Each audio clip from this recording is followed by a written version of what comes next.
racheté l'hôtel Gounod, qui commençait à être vendu à la découpe à une période un peu moins faste qu'aujourd'hui. Il avait 58 chambres, aujourd'hui il y en a 43, on a réduit à 43, aujourd'hui il y en a 35, donc vous voyez il rétrécit. Avant même le Covid, nous avions envisagé de rénover. Le Covid a servi un petit peu de déclencheur. La façade est restée telle qu'elle était à l'origine. C'est l'illustration vraiment de l'architecture de Nice au début du siècle dernier. Et si Jean-Sébastien Ier veut bien, ce sera peut-être un hôtel historique de Nice quand il le voudra bien.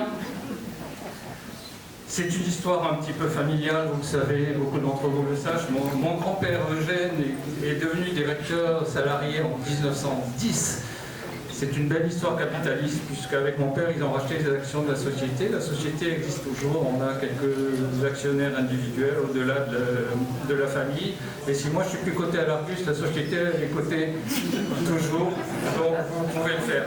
Et puis de l'autre côté, mon grand-père, Maurice Roveri, lui a créé la station d'Oron. Donc vous voyez, on a quelques gènes quand même qui sont inévitable et malheureusement Henri en a bénéficié ou hérité ou mal bénéficié selon son opinion. Et donc, vous l'avez compris, à l'image de notre famille, à l'image de la Côte d'Azur, notre famille est très internationale. D'abord avec le Japon, bien sûr, à tout seigneur, tout honneur, mais aussi aujourd'hui j'ai la chance d'avoir des petits-enfants qui sont franco-américains, franco-thaïlandais et presque franco-japonais aussi pour votre fille qui a la chance d'avoir une grand-mère japonaise. Moi, vous le savez, j'ai suivi quelques études en Californie, à Cornell, j'ai fait un service militaire dans l'armée de l'air.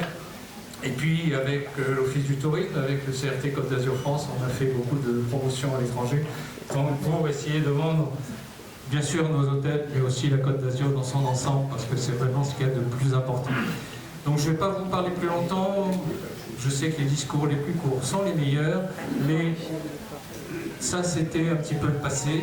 Je sais que demain, tous ensemble, tous ceux qui sont ici auront à cœur de continuer à développer cette magnifique région qu'est la Côte d'Azur, le comté de Nice, et pour que nous puissions continuer à avancer, à faire vivre notre région, à faire vivre nos salariés, leurs familles et nos entreprises.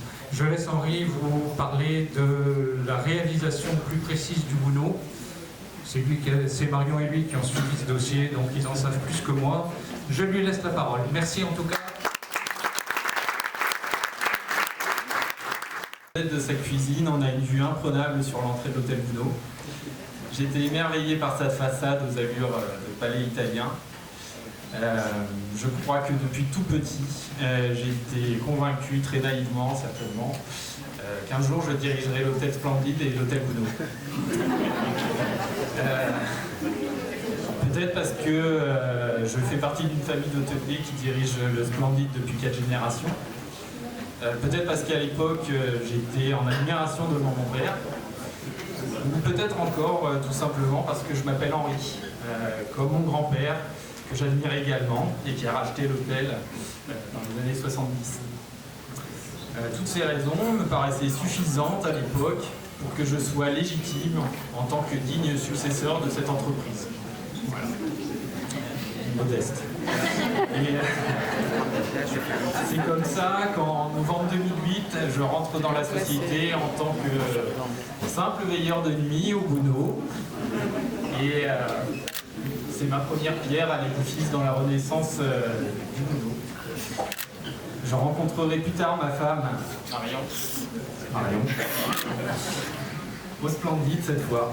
On se mariera en 2017 et nous dirigeons ensemble maintenant ces deux hôtels magnifiques. Tout ça pour vous dire que ce projet, bien sûr, me tenait à cœur, mais que c'est également un projet de famille, un projet couple. Et bien entendu, je ne l'ai pas porté tout seul. Marion m'a soutenu, éclairé, conseillé. Bref, sans elle, ce projet n'aurait pu se faire. Elle a porté ce projet à bout de bras avec moi. Un projet que nous avons porté pendant 2 ans et nous sommes fiers de vous le présenter aujourd'hui.